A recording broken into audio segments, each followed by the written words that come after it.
boys. We are Bargeddie boys. Your granddad's making an awful noise. Bob reviews Transformers toys. We are Bargeddie boys. Bargeddie. We are Bargeddie boys. Your granddad's making an awful noise. Bob reviews Transformers toys. We are Bargeddie boys. So, have you seen the new leaked listings? Oh my god. Studio Series 86 Megatron and Galvatron. The Studio Series 86 Constructicons. The Aerial Bots.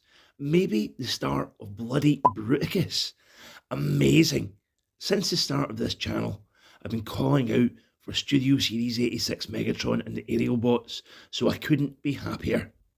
Well, I mean, there are lots of other bots I would also like to see listed, so technically I could be happier.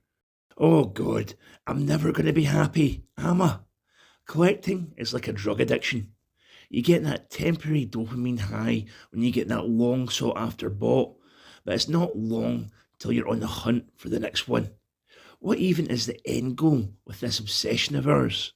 Collecting plastic robot men till we die and can be buried with them?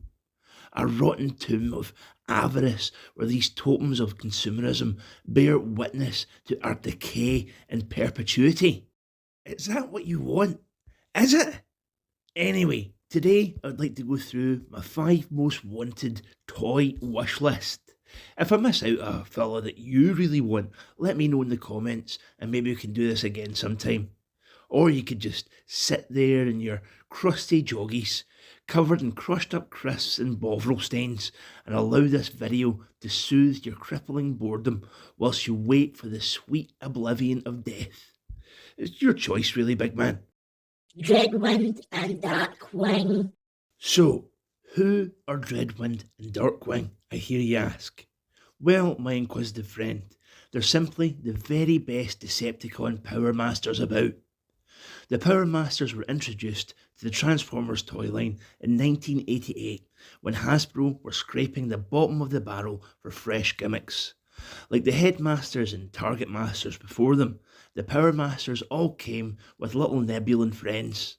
Instead of being something useful like a head or a gun, this time the Nebulans became engines that needed to be plugged into the main bots in order to unlock their transformation.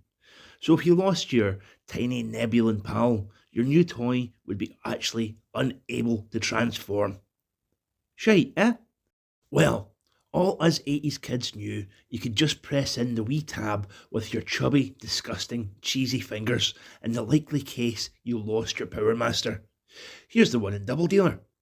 Thank God for that, as most Power Masters ended up swallowed, pooped out and flushed, or yeeted out a car window on a family road trip. Anyway, Dreadwind and Darkwing came out too late to be in the G1 cartoon, and were, at most, bit players in the Marvel comic. So why do I want new versions of these obscure scallywags then? You're just full of questions, my curious chum. It's because Dreadwind used to do the letters page in the UK comic, answering all the fan questions in that. Anyone else remember Dread Tidings? No? What do you mean you can't remember an unimportant, reoccurring page from a 40-year-old UK exclusive weekly comic? And you call yourself a Transformers fan? Shame on you! Plus, I always loved Dreadwind's head design. He looked like a member of the Foot Clan from the Turtles. He never did get round to answering my many letters asking for honours with my school bullies, but I don't hold that against him, being a fictional character and that.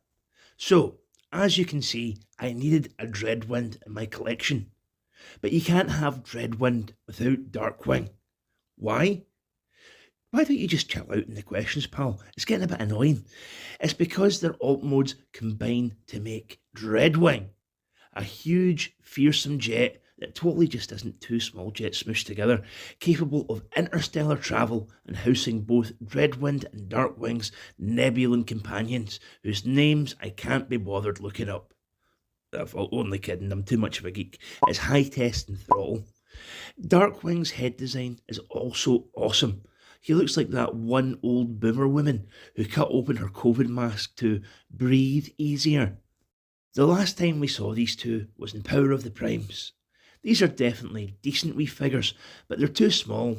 They're missing the Power Master gimmick and have pretty ropey articulation. Dreadwind and Darkwing can combine to Dreadwing, but this kind of feels like an afterthought. I mean, Darkwing's head is just hanging out up here. The two jets are only connected together with one peg, so it's about as solid as that set of drawers that you assembled from IKEA. Dreadwing most likely will fall apart when you're swooshing him about the living room and just make you feel a bit sad. I'd love to see these two in Voyager scale with full modern articulation, each coming with a little Nebulan buddy. Most of all, I'd love them to be able to do a proper combination mode that wasn't just a that'll do kind of thing. Paraglide. Us lucky Transformers fans have been steadily treated to new deluxe mini-bots since the Netflix War for Cybertron line. All these fellas have been pretty bloody awesome. I mean, both Beachcomber and Brawn were on my best of 2023 list. With Gears coming out later this year, there's only 3 left to get the deluxe upgrade, those being Windcharger, Seaspray, and the fella I'm most interested in, Powerglide. Powerglide was a firm favourite of mine from the G1 cartoon.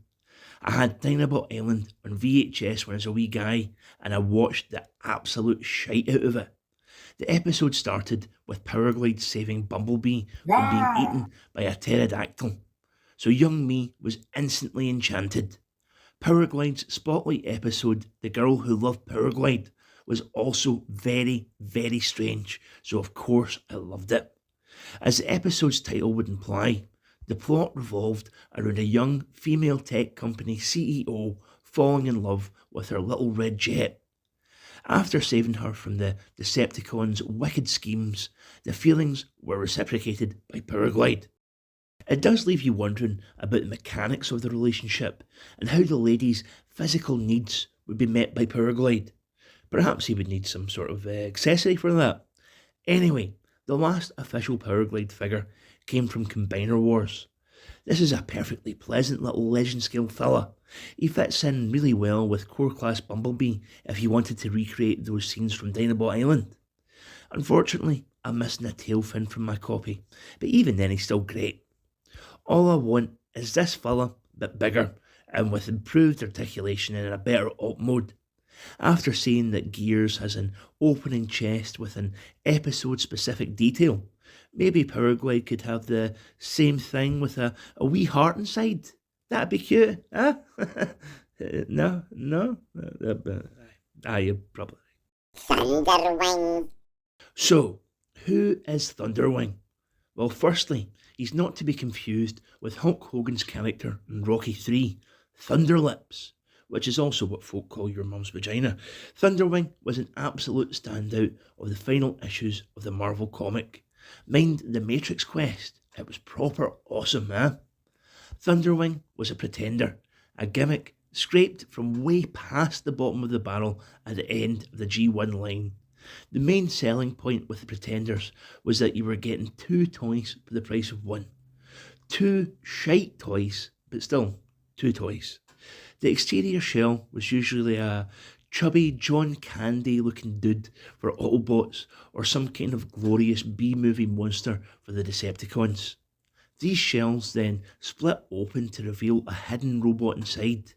The inner robots were usually quite rubbish, with basic transformations into random Cybertronian jets or tanks.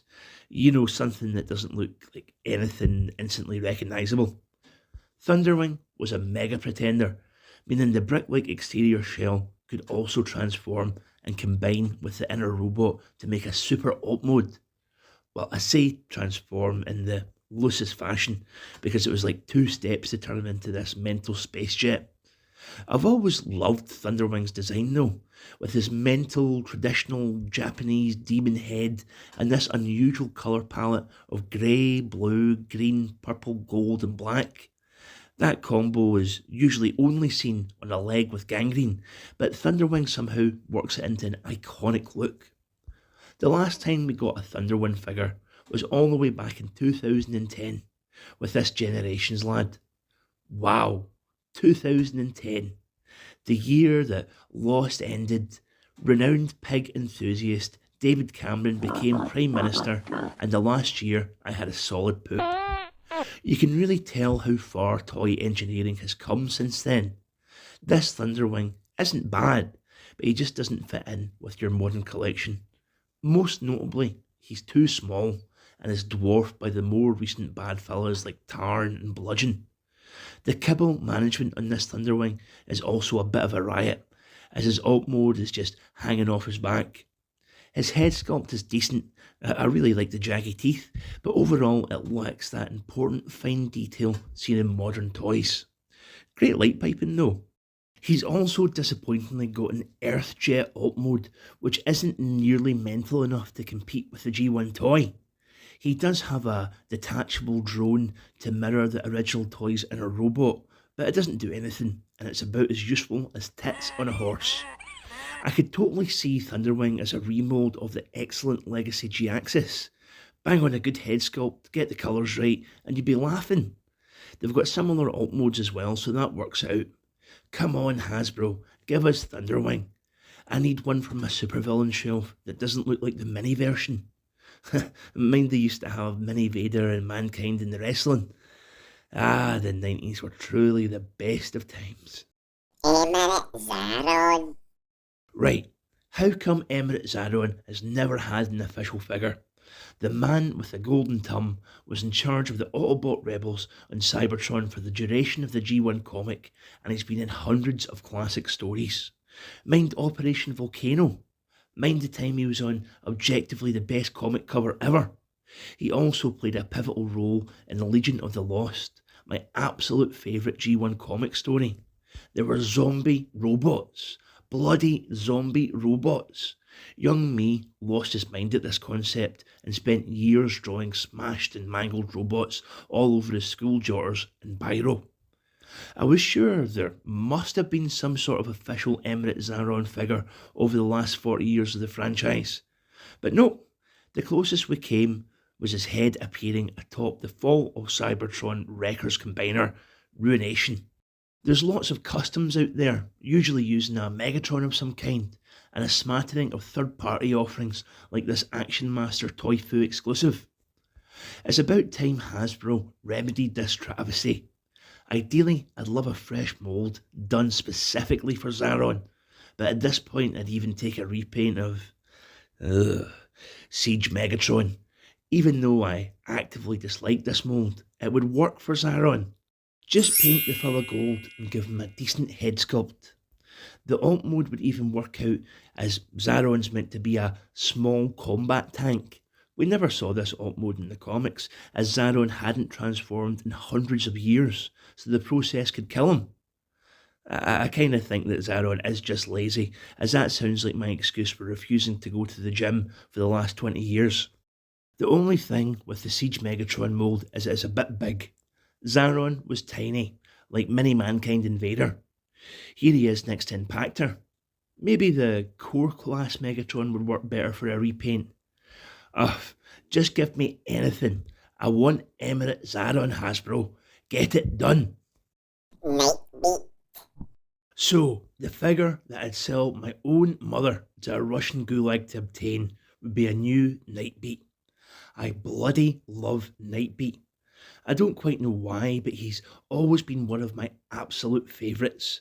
I have such fond memories of his G1 toy, racing him around on my grand's floor, storing away his little headmaster muzzle and his adorable car seat helmet, and making up my own fan fiction of Nightbeat becoming the next Matrix bearer and doing a much better job than smelly old Hot Rod. Nightbeat was a detective in the comic. Imagine if Columbo could also transform into a Porsche. Nightbeat's standout storyline saw him using his keen sense of deduction to hunt for the lost Autobot Matrix in some awesomely film noir flavoured issues. His quest ended somewhat prematurely when our poor detective ran afoul of our previously mentioned friend, Thunderwing. Nightbeat subsequently made it to the very end of the comic's run, being a regularly featured character. It looked like our robotic detective met his end when his head was kicked off by Snapdragon in the last issue of the comic. Thankfully, it's most likely Nightbeat lived to fight another day, thanks to the last Autobot bringing everyone back from the dead. What a great guy. So, the last time we had an official Nightbeat figure was for the thrilling 30s line. That's bloody 10 years ago. The Titan Master definitely doesn't count. What even is this thing? To be fair, if I was released without a body, my head would be wearing the same expression too. This thrilling 30s Nightbeat isn't amazing either. Look at this head sculpt. It's weird. It captures most of what you'd want from Nightbeat. The gun ears, the blue helmet, that yellow face, but something is just off. Maybe it's the red visor. Nightbeat never has had the luxury of having consistent eyes over his run, but I'd say this is my least favourite. I'd much rather have the yellow visor seen in the comics or the blue eyes of the G1 toy. My main issue with this Nightbeat is his chest. The most distinctive thing about Nightbeat is his big, square, yellow tits, but all you get here is this pitiful yellow line. The main reason for this is that Nightbeat is just a remold of thrilling 30s Bumblebee. Hasbro have stuck a new head on him, gave him a new coat of paint and called it a day. The paint isn't even done that well though. The yellow is so thin it looks green in some places. This Nightbeat isn't a bad figure by any means though. I really like how you can mess about with his shoulder kibble to give him a different silhouette from Bumblebee. He's actually quite posable for an older figure, and I can live out my childhood fantasy of Nightbeat getting the Matrix with these open hands. Transformation is a fun process, with a neat moment where you pull Nightbeat's jumper over his face. The resulting alt mode though, if it's not the best, you really can tell that this is just a Bumblebee remold. Nightbeat's alt mode should be a wee chibified Porsche, so this muscle car is a bit off the mark. It's a fine enough muscle car, and the flames on the side are a really nice callback to the G1 toy, but it just doesn't feel like Nightbeat. Still, I can't hate this figure, despite its faults. Unfortunately, it's currently the best official Nightbeat we have. It's encouraging we got a Minerva from the Legacy line, as she was originally a retool of Nightbeat for the Japanese Super God Master Force toy line. You really couldn't use this mold for a new Nightbeat though. Those feminine proportions and plump cheeks really wouldn't fit in with the whole film noir detective thing. So please Hasbro, pretty please, with sugar on top, give us the Nightbeat we deserve. There you go then, chums, that's my list. I don't know who this is for, really. I just wanted to talk about some fellas I liked. Hopefully you managed to get at least some enjoyment out of it. Maybe learned a thing or two, had a few laughs.